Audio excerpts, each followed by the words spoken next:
Alright, y'all. Let's get this party started right.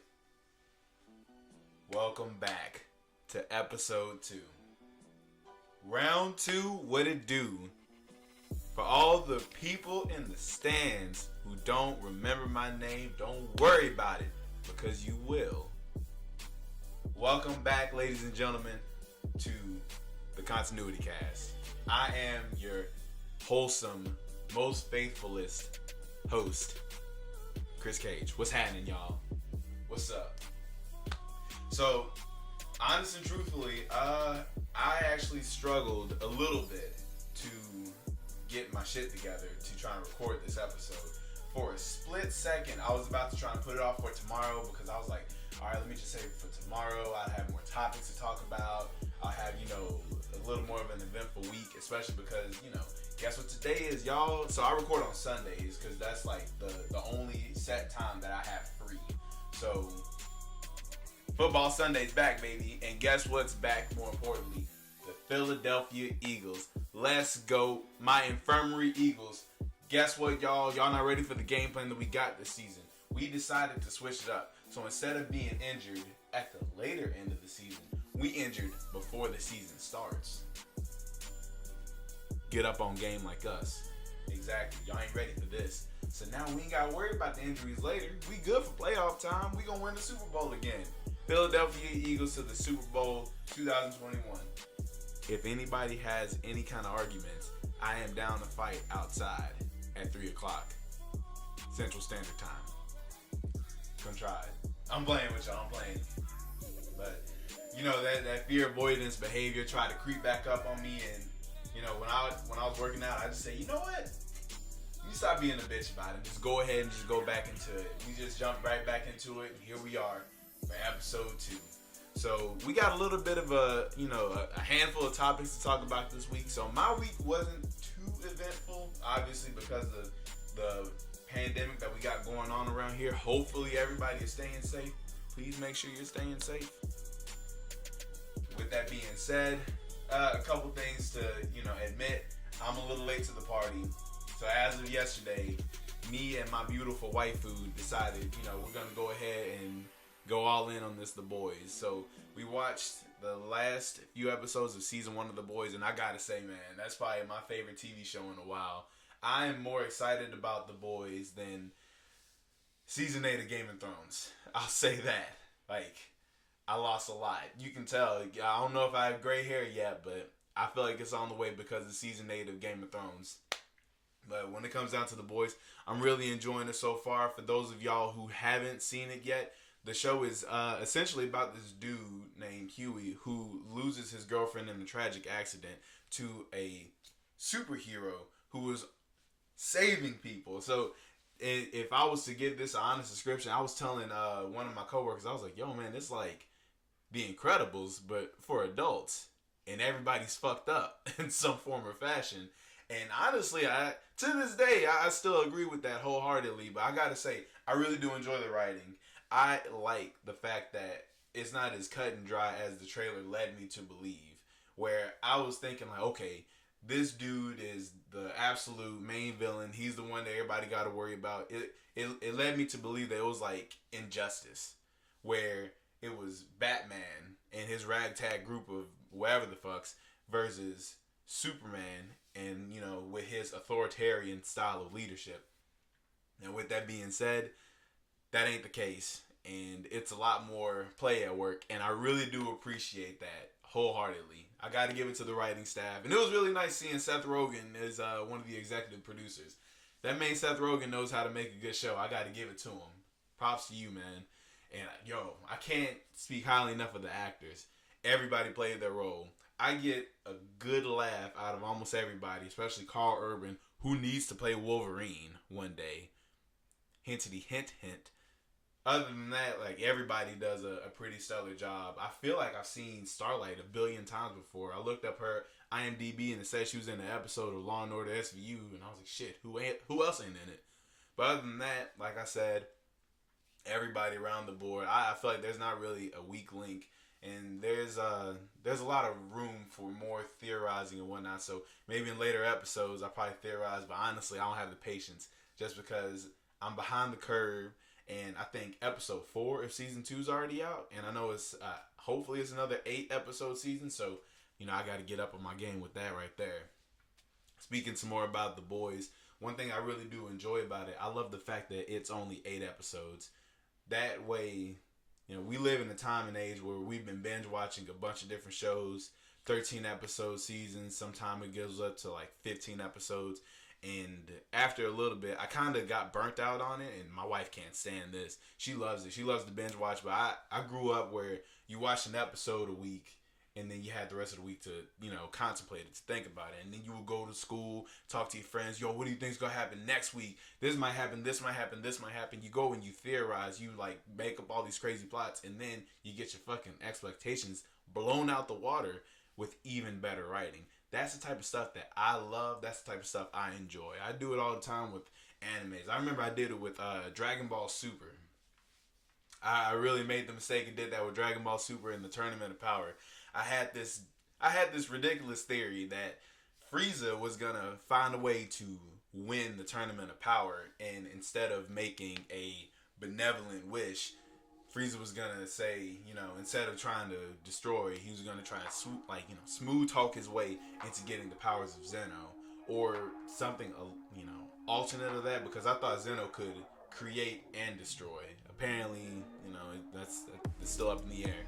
But I really wanted Frieza to get the powers of, somebody that could create.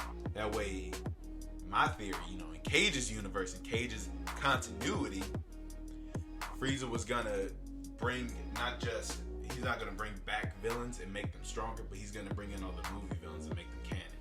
He could, pull something out of his ass and say his long lost brother, Cooler, who was thought to be dead, hey, you back to life now, homie. Oh, Broly, don't even worry about it. You're not created. We saw what Kale did, so now we want one of those. But, that was my ridiculous theory that's way off from the fucking truth. Yeah, there's a reason why I'm not in the writing room for Dragon Ball Super. It's all good, though, because I gotta say, the manga did the Tournament of Power much better. So, we all ain't perfect. I'll just say that right there. But getting back to The Boys, man, look, woo, those fucking superheroes, they are some interesting cast of characters. I gotta give it to Homelander, man. I like to hate Homelander. I really do. I like every play that Billy Butcher has to try and attack him in many different ways that just isn't head on, like, a shotgun shell to the face. The fact that Homelander is one of these villains that they set him up to be this huge asshole earlier in the season, and then as the season goes on, they explain why he's this way. They start to show, oh, Homelander's, like this because of this, that, and the third, and so and so, and that's why he acts like this when he's around this character. I find that to be extremely interesting in my own right. Can't really speak on anybody else, but that's pretty interesting to me. So that's enough about The Boys. Anything else that happened this week? Well, I'll say this. The only thing that was more intense this week, for me at least, was dealing with my Celtics versus the Raptors. When I tell y'all, yo, you know what? This is about to be a therapy session. Because, boy, I was stressed. Like, no shit, man. I knew it was going to be a dogfight. I knew that for a fact. But when Boston said, yo, we gonna punch you in the mouth, not just once, but twice, I no shit thought. I was like, yo, these motherfuckers really finna go in for a fucking sweep. We really took them 2-0. And then OG Anunoby said, hey, hold on one second, young man. I ain't done yet. And he willed that team. That one shot rejuvenated the Raptors. And that's when Fred VanVleet said, they done fucked up now. That quote didn't age too well, but we're gonna get into that a little bit. But when I tell you, I gotta give it to the Raptors. Shout out to the Jurassic Park, Jurassic North, the Kings of the North. When I tell you, them boys ain't going away no time soon. Honestly, I like Fred VanVleet in Toronto. I like Fred VanVleet a lot. I like his story. I like the fact that he no shit is an underdog, and he came up and he won the NBA Finals. He's a lockdown defender. If you need a shot, he can go get you a shot. He can drive it on anybody. It don't matter how tall you are. I really do like that about them. He is a dog through and through, and he's my height, so that makes it even better. You know what I mean? 6 feet king. But honestly, I feel like a hypocrite, and I gotta get this off my chest to make sure I'm being as open as possible and I'm not lying to nobody. I high key was pissed at Kyle Lowry every 5 seconds. Every 5 seconds, all you see is Kyle Lowry. Fucking, he's flopping or he's yelling at the refs for this, that, and the third.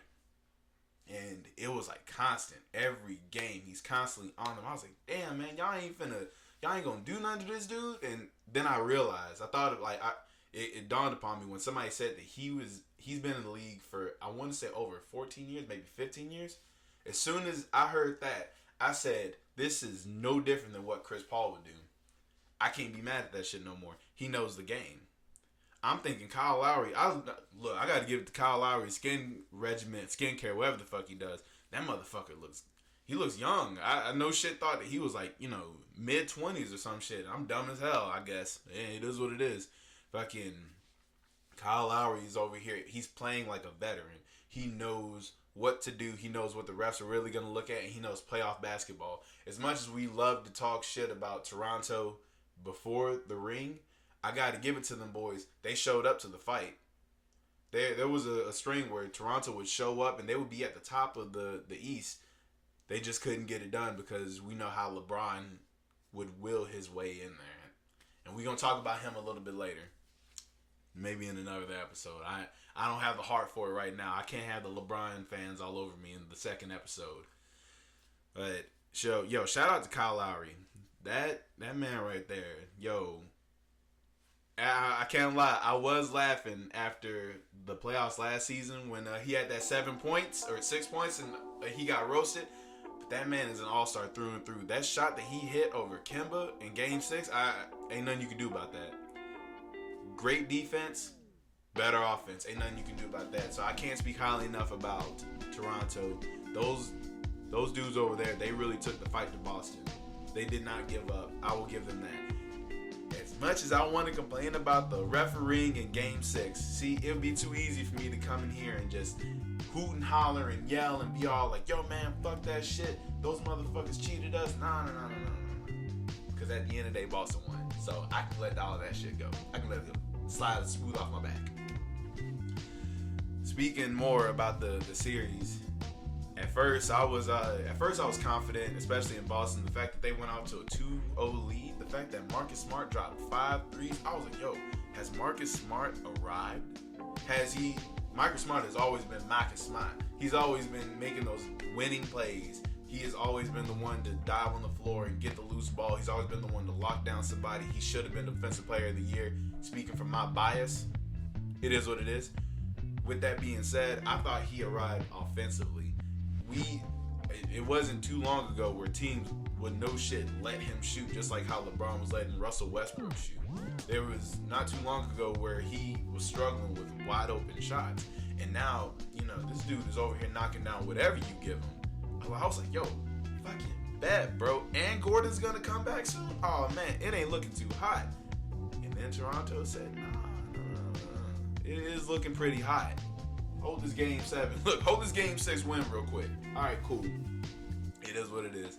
But I got to give a huge shout out to Jason Tatum and Jaylen Brown. Jaylen Brown knew he had a bad game. And, they didn't respond the best with Game 4. And then he said, fuck it. Game 5, he showed up. Game 7, he showed up. Jason Tatum, low-key, has been having, when you look at his shot percentage and the shot that he was taking, I feel as though he hasn't. I thought his wrist was really bothering him, and I thought he was just playing that shit off. But Game 7, he proved me the fuck wrong. I was like, yo, man, there's no reason for Jason Tatum to be struggling to shoot over Fred VanVleet when he did it so easily in the first 2 games. But once again, there's a reason why I'm not an analyst, and Jason Tatum is Jason Tatum. So once again, shout out to him. That man, he showed out on when the lights were the brightest and the stage was set. Jason Tatum, Jaylen Brown put on a performance. I really do hope Kemba Walker can. Yeah, I really hope he can. I don't know if it was a mental thing, but I got to give it to Toronto. With Toronto's defense, that box and one really did a lot to Kemba. But the way that Kemba played, I can't be mad at.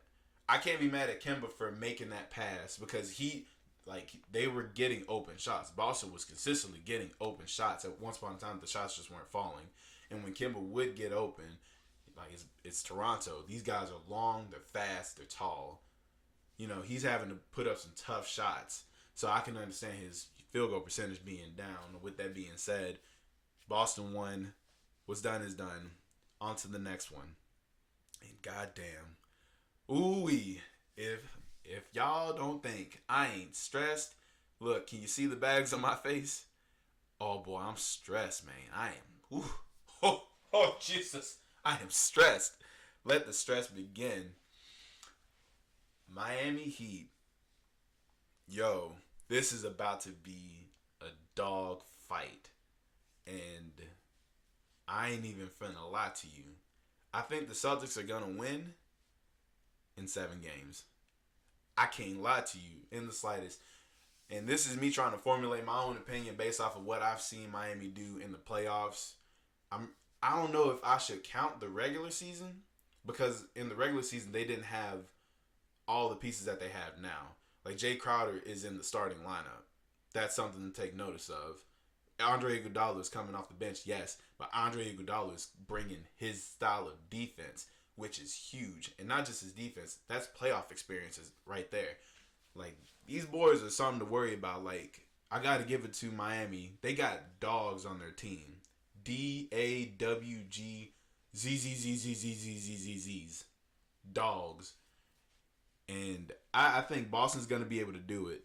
The thing Boston needs is, one, they need to go ahead and get back to that team where they had at least 3 players that could get you 20.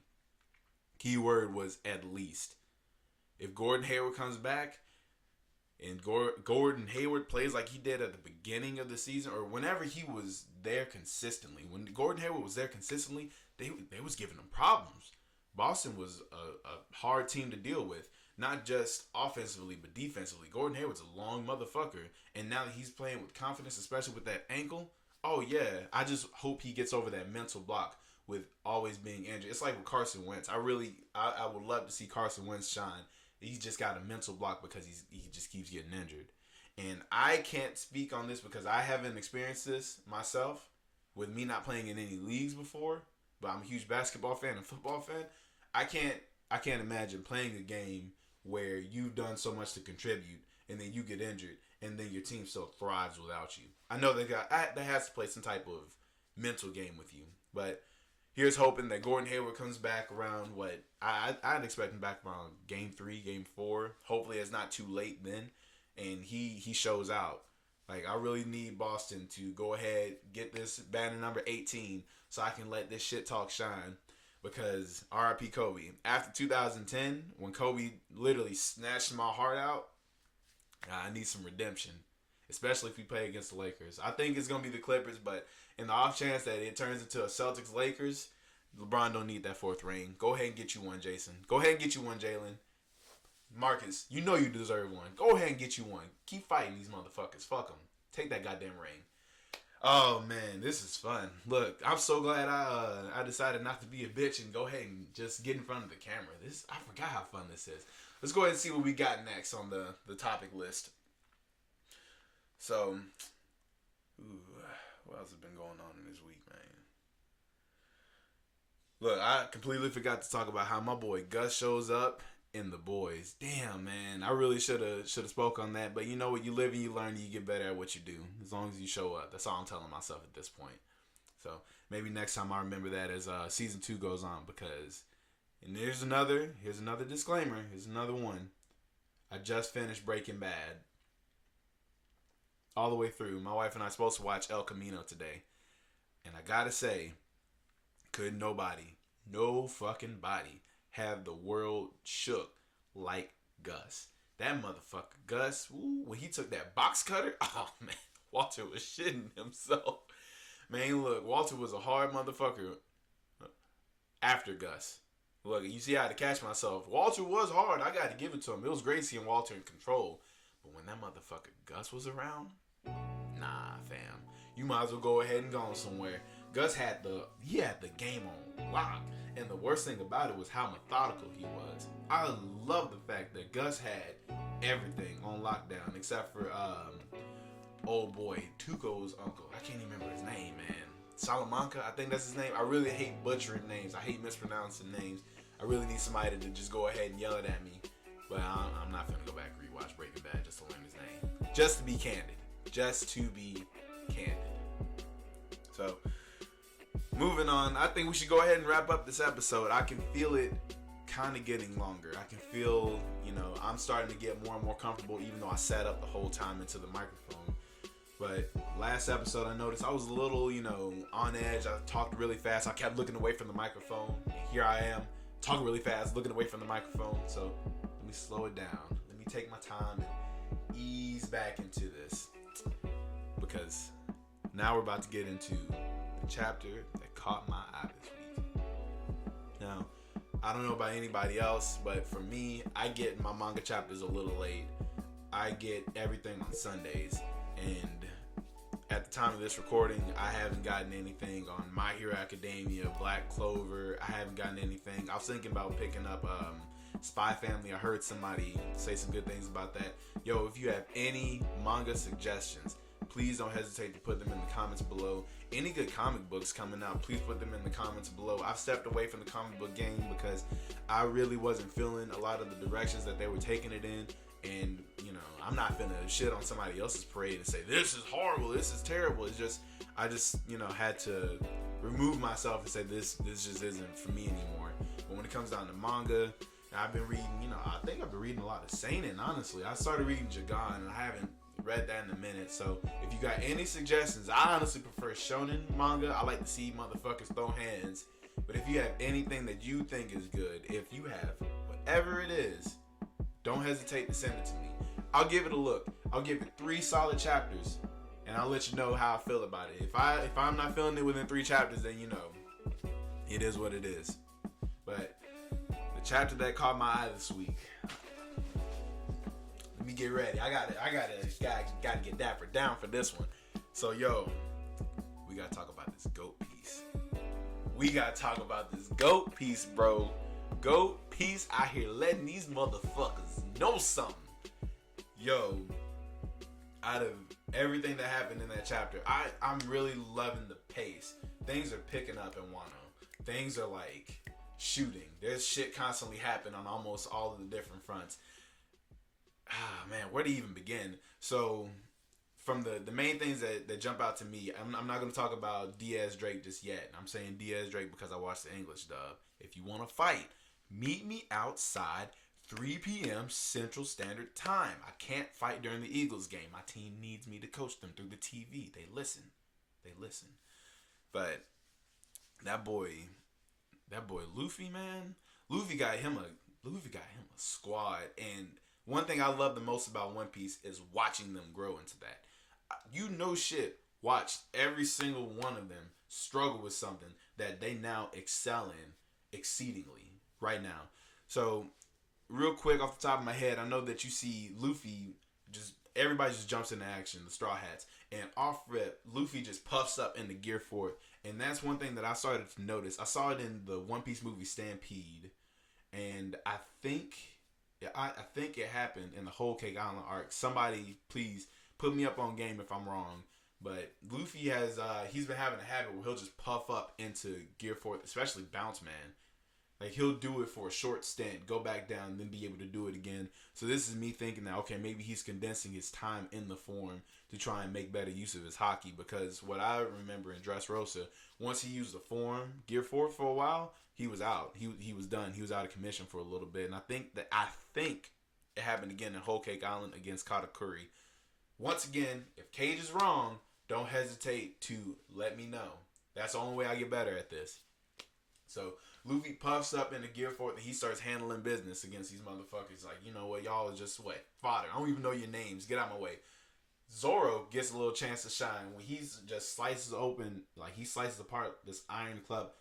I want to say it was just a regular club. At the same time, we in this point of the story where a lot of people know hockey, especially armament coating. And now that we know that people can coat their weapons in armament hockey, it's up in the air. So if I see anything that's black, I'm like, armament? Especially after somebody revealed, I can't remember what YouTuber said this. I really do hate the fact I can't name this person because they put me up on game. But they said that the way that CP9 used to fight with Iron Body and Tech Eye, that was a form of hockey. That was the armament hardening, but it's the fact that they wore the black suits that you couldn't tell. Blew my mind. Same way Mantra back in Skypiea arc. Look, that just turned out to be observation hockey. Blew my mind. Shanks eyeballing a big ass eel. That turned out to be Conqueror's hockey. Blew my fucking mind. This main Oda, he's a foreshadowing goat, man. That dude could put some shit all the way back in episode in manga chapter 1 and then tell you, hold on to that real quick. And here we are still holding on to it 20 years later, not letting go. Every single detail is important. But speaking more about this chapter, I think the chapter was a really good chapter. I enjoyed it, especially the fact that Diaz Drake had his believe in Luffy moment. When Diaz Drake gets, obviously spoilers, we talk about the chapter, but when Diaz Drake gets found out to be the traitor, he's over here, he's on his own. He's not obviously he's not allied to Kaido anymore because he's about to get his ass murked by King and Queen and Page One. And now he's like on his own. So the first thing he starts to think of is how Kobe was telling him how good of a dude Luffy is. Oh, excuse me, that was gross. So he over here, admitting that he's a lone force, and the first thing he does is he takes out a number along with Luffy. He starts begging him, "Hey man, please let me join your alliance." Now thinking about the next chapter, I don't see why Luffy wouldn't. I don't think him and Luffy had an altercation. Obviously, I think the Straw Hat, Robin probably will be the one to do it to try and remind him, hey man, we've been fighting against this dude for a minute in XYZ and ABC. And you remember what I said back in Punk Hazard, not to trust other pirate captains because majority of alliances end in betrayal. And Luffy, just being a good-hearted dude that he is, he can see that Diaz Drake is, I think he will see that he's being put in this predicament. I think he's going to join the alliance. I just think there's going to be a little bit of pushback between the crew and Diaz Drake. Honestly, man, I can't wait to see how this chapter progresses. I really can't wait to see what happens next because I think Big Mom is back in the fight. She's going to get back in the fight, and she's going to get back in the fight at the worst possible time. She's going to get up there. I think she's going to take out her and no, hold on. Let me calm down real quick. I think Kaido's going to take out the samurai by the time Luffy gets upstairs and he gets to them. Big Mom's going to start picking apart the Straw Hats when she climbs back up there. Because she's going to do it quickly. You got to. You got to keep the plot going. Got to add the intensity behind the situation. Because the old boy said, I feel like we ain't going to lose. Whew. Yeah, see, the thing about us Straw Hats, we lose. We lose a little bit, but then we win in the end. See, we always come back down from a 3-1 lead. So, Big Mom's going to come back. She's going to pick apart the Straw Hats. Probably dump them at Luffy's feet while he's fighting Kaido. Kaido's going to fuck Luffy up. And I think, honestly, I would love to see some type of unity fight again. Obviously, this is just me theorizing. I'm all over the walls with this one. I'm in so many different areas. I'm trying to... Oda's writing this shit in fucking 5D, and here I am in 1D, what? So is the Straw Hats gonna fight together now? I would love to see that. It's been a minute since we had a big team fight against a giant enemy. The last time that happened was against Oars, and that really highlighted the Straw Hats teamwork.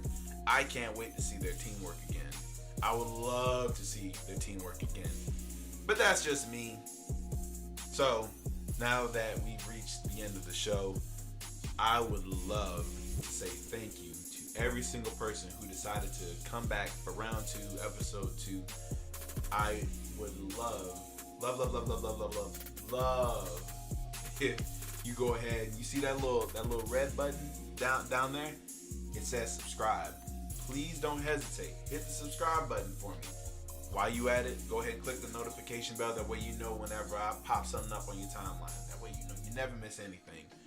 Once again, thank you so much for coming by. If you're interested in buying one of these shirts, I got Instagram down in the details below. Don't hesitate to click any link I put down there. I promise you, it won't be inappropriate. Pinky promise. Right here. But once again, thank you. This has been episode 2 of the Continuity Cast. Hopefully I can get this uploaded soon. Before I leave, a few parting words. Go Eagles, go. Let's go Celtics. Both my teams are winning the finals. Hey, outside, 3 p.m. Come see me.